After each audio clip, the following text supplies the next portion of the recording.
What's up there, crew? Matt here with TRW, and this is Ask Matt Season 2, Episode 204.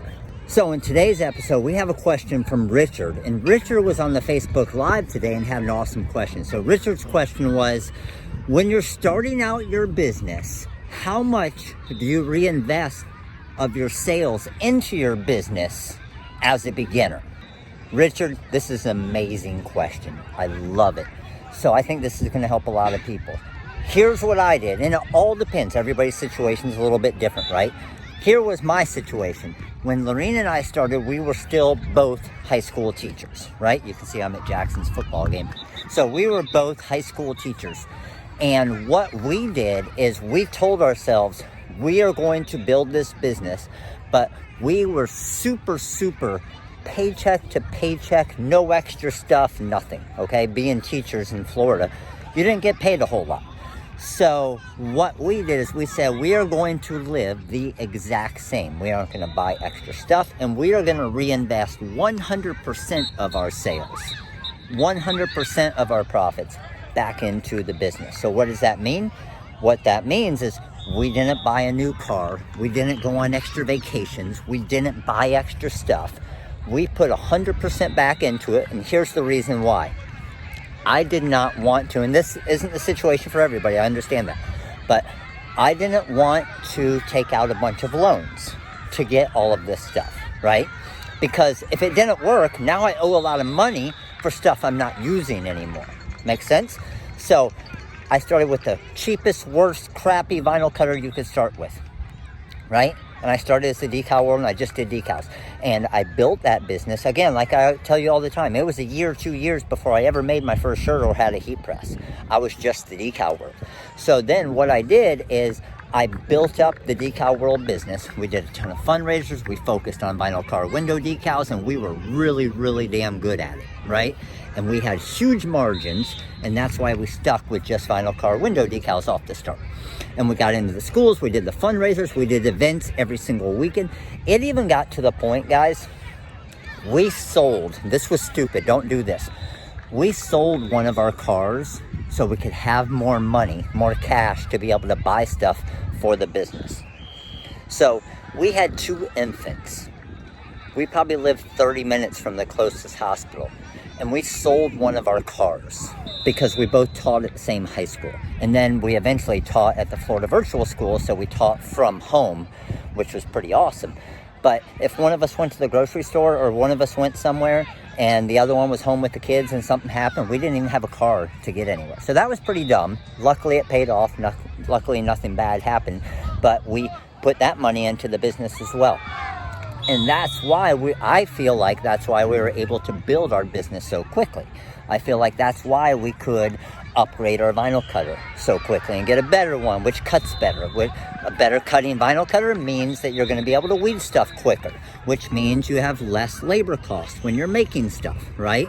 And then we eventually were able to buy a heat press. We could start doing the t-shirts. And then we were able to buy a Roland VersaCam. We paid for that thing $14,000 cash. All right, but we told ourselves we aren't going to get into that until we could afford it.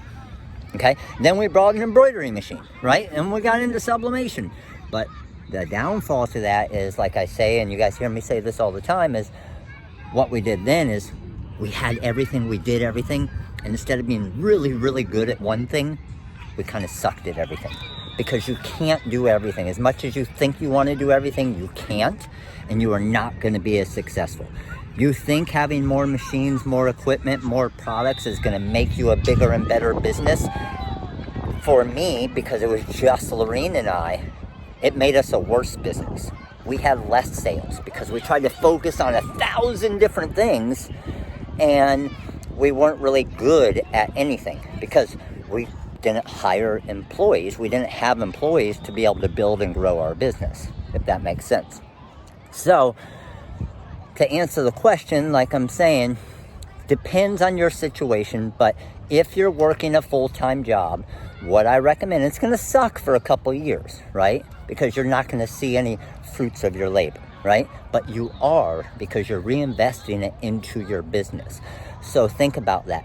That $100, that $1,000 going back into your business, might turn into, instead of $1,000 of going and buying some Disney tickets for $1,000 for a couple days, that $1,000 might get you something that will make your business $5,000 over the course of a year, or $10,000. And then that $5,000 reinvested, and now that makes you $15,000, and so on. Okay, simple business. So think about that when you're starting your business. If you're still working a full-time job, try to, if you're looking to build it and get out of your full-time job, try to reinvest everything back into the business, and I promise that will make you more successful, and it will build your business quicker, to get you out of your 9-to-5 job quicker, to do what you hopefully love full-time. But one thing I can tell you, if you don't love doing it, if you don't enjoy doing it, if you're just creating a decal or t-shirt business to try and get rich, don't do it, because it's a crap ton of work, a crap ton of time. I love waking up each day and going and doing it still. I love doing these videos and impacting people's lives. It's pretty awesome when I get emails and I get phone calls and I see people at trade shows that say, I mean, I've had people come to me in tears and say, you saved us. Like, just the knowledge that you shared with us. And I'm like, I didn't save you. You saved yourself. I just helped you kind of through some of the bumps and through some of the different hard times that we had when we were starting our business too. I just like to share it. So hopefully you guys don't go through those same things. So hopefully that answered your question there, Richard. Appreciate all of you guys. You guys are all freaking awesome. I'm so happy I'm doing these Ask Matts again in 100 days in a row. So this is only what, day 4 or 5? Pretty crazy. We got a lot more to go. So comment below, leave me your questions. Of course, make sure to click that like button right there. Click the subscribe button and that little bell right next to it. But just to let you know, you can't really click right there. You got to click on it down there in the YouTube page. And also, comment below. Let me know if this material is helping you out. If it is, if you got any friends, if you see it on YouTube, share it with them. Hopefully I can help them as well. And I look forward to growing your business in 2020 and beyond. Thanks for watching, crew. Comment, and then you can actually click this one, that subscribe button right there. And if you missed yesterday's Ask Matt, it's right on over there on Field 4. All right, crew. Have an amazing day. We'll see you tomorrow. Later.